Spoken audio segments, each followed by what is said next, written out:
Thanks, Jake. Congratulations, Pep. Unbeaten in 27 games, 20 straight victories. But this was as tricky a contest as you predicted, wasn't it? Definitely. First for the quality for the opponent after 26 fixtures, so being in four in the table, so means a lot. Physicality is really impressed, and now I think they had the quality of good play. It was Lingard with Fornals, and Antonio is always so difficult to control. So after 10-15 minutes, so we say, okay, today we are not going to paint something beautiful. So today is the game to take to take the 3 points. I think the second half we were much better than the first half when we struggled, and learn from this. That is a reality. So when you play a lot of games and runs unbeaten, and after Champions League game with just 2 days, it's normal these kind of things happen. And Stones and Diaz, the goal scorers, that's a sign that anyone in the club and anyone in that squad can step up to do the job. They are the best headers, so it's nice to score the goals, but the second one was brilliant for them. The composer from Riyad to make the right tempo, the right pass, and the good finishing. Yeah, it was. Yeah, sometimes happens. Central defenders score goals. It's rare to see your defence breached for a change. I mean, you've not been giving presence to the opposition. The defence has been keeping so many clean sheets. It was rare to see them beaten today. The normal, when it's a lot of clean sheet, that is unusual. The usual is sometimes you concede a goal against this team, like they run perfectly in counter-attack. So Declan Rice and Sousa is fantastic holding midfielder. So a real tough game. We knew it before, and we were lucky. We were lucky for the effort for the players again to take our 3 points. If you go back to the start of the season, 8 games into this season, people were talking about this being the worst start of your managerial career. It's funny how things have changed, doesn't it? It's not where you start, it's where you finish. The improvement's been incredible. But it's not bad after 12 or 13 years as a manager, so make some disaster they're done. So that means the previous ones were so good. So season is too long, so we cannot judge for a few games like we are not going to judge at the end. The mathematics notes at the end of the season, so that this in that period must be given. Thanks very much. You're very welcome. The best across the top 5 leagues is Bayern Munich from the back end of last season, which was 23 wins on the bounce. They've now got 20. They're only 3 away. You can see it there on the screen. What I loved about that was when he talked about sometimes you paint a beautiful picture. Other days you just want to get the win, and that is the key. You can't have this kind of a run without winning games in different ways and having every facet of your team absolutely tested to the limit. Yeah, I mean, he's sitting there and he gave a lot of praise to West Ham, but Bayern Munich in the Bundesliga winning 23 games is a lot different to doing it in the Premier League. At this stage, the Premier League is miles ahead. But you do need to win. I remember looking back, we'd play some games when we were going for titles and we was poor. And you, like he said, you got a feeling after 10, 15 minutes they weren't at it. Yeah. He was looking there thinking the passing weren't as crisp as usual. They wasn't getting Mahrez into the game enough. Aguero wasn't quite at it. So he knew that it was going to be a tough day.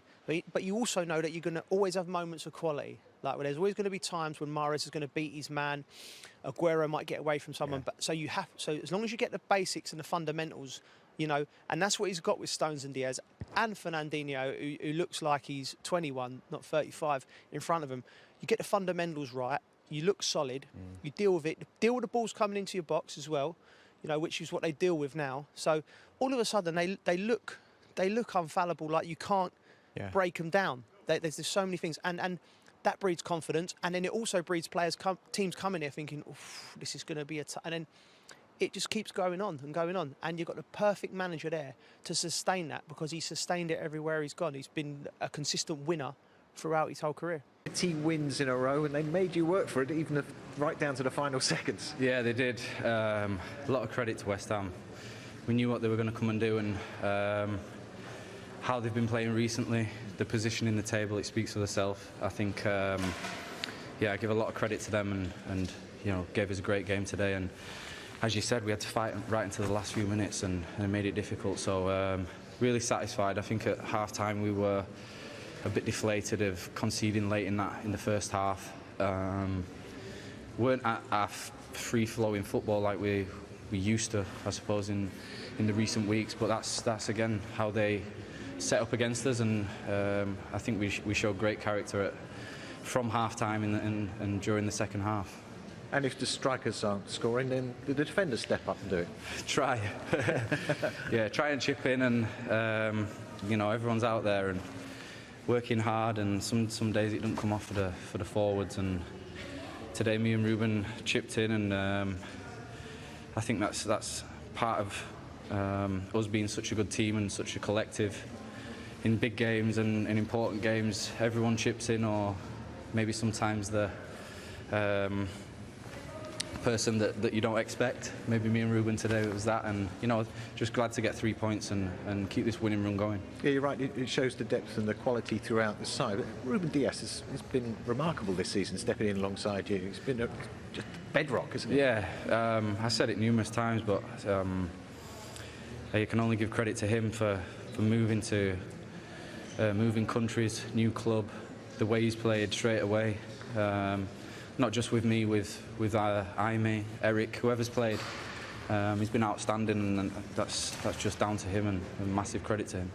Well played, that man. Well played, Manchester City. Look, Joe, when you say 20 wins on the bounce, it sounds impressive. When you see it, it looks impossible. Yeah, that's amazing. It's amazing, and they're not going to play the dog and duck there, are they? You know what I mean? You've got Manchester United, Chelsea, Arsenal, Liverpool. All of these clubs would have tested them. You know, they've been into Europe. They've played across 4 competitions, and there's no let up, Jake. Yeah. They look relentless. You know, and John Stones' interview there, I thought was spot on. You know, he said West Ham played very well. He said they wasn't at their best, but he understands, because he's won things. He understands the importance of winning games like this when you're not at your very best. And today, they wasn't free flowing. But they always looked comfortable. Always felt like they could win the game. You could sense that from the players and the bench, which we had a good view of today. They always knew that they was going to get there in the end. So it's a great side. So it's 20 wins on the spin, thanks to John Stones, who got the winner. Let's have a look at it. Yeah, I mean, it was a secondary thing, weren't it, from a corner? The balls got cleared, and then West Ham, for the first time, they got caught a little bit that moment before. You defending a set piece and defending from open play. John Stones just peels to the lovely bit of feet from Mahrez, and he peels to the centre spot, to the penalty spot, and it's a lovely finish. Because what happens here? You know Mahrez there. He's the boss in that situation. Yeah. But there, as he's coming across him, his body shape. That's very easy there, Jake, to snatch at that and drag it across the far post. For a centre up, we all know his quality. No one's ever doubted what he can do on the ball in situations like that. He's probably as technically efficient as a decent striker at this level, because he's so good with the ball at his feet. But it was the other side of the game that and I've always been a big fan, but even I was like losing, is he ever going to get there? But then you look at his age, he's in his mid-20s. This is when they ripen centre-half. This is when he's made all these mistakes, he knows what's required. A young man's come in next to him, Ruben Dias, and it's sort of jolted him, because he's the finished article. It's very rare a player that young is the finished article like Dias is. It's a great bit of recruitment from Man City, and he's put them together, and they've played 16 games together, and they've conceded 3 goals. And that's just giving a platform for everyone else just to go and do their stuff. And that together, I mean, they look unstoppable. The last 10 minutes of West Ham are threatening the box. Here, if you look at them here, they're dealing with Antonio, probably one of the hardest players to mark. Positionally, they were just on him. They were the boss of the situation. This is early on in the game. John Stones, you know, putting out a message, winning his first header. It was these situations I was most impressed with. You look at when you're in them situations, you're a midfielder, and they're going to throw things in the box, and you have someone like a John Terry there or a Rio Ferdinand. You're just calm. You just know they're going to do it. And it's been a long time, I'd say, since Vincent Kompany, when them Man City players, for all their great play and free flowing forward, they've had players at the back there where they know they're going to deal with situations like that. This is the first half, blocking the ball, getting their bodies in the line, doing the stuff that. Here, I love this. Look, they're queuing up. They both want to block it. It's unbelievable. And they're both sort of pushing each other. And we've talked about the great central pairings, you know, the Vidic, Ferdinand, Terry, Gallas, Pallister and Bruce, the greats. I mean, listen, it's early days for these two, but what a start they've had. And the fact that they're 25 and 21 is unbelievable. And I look at the bench and I look at Laporte, and you think, and then we start talking about strength and depth. You've got a feel for Laporte, by the way. What a player he is. Yeah. You know, it's like I said, it's unnerving for the rest of the league how good this is. And not just the team, the squad, the club, very classy. But it's up to everyone else now to catch them up.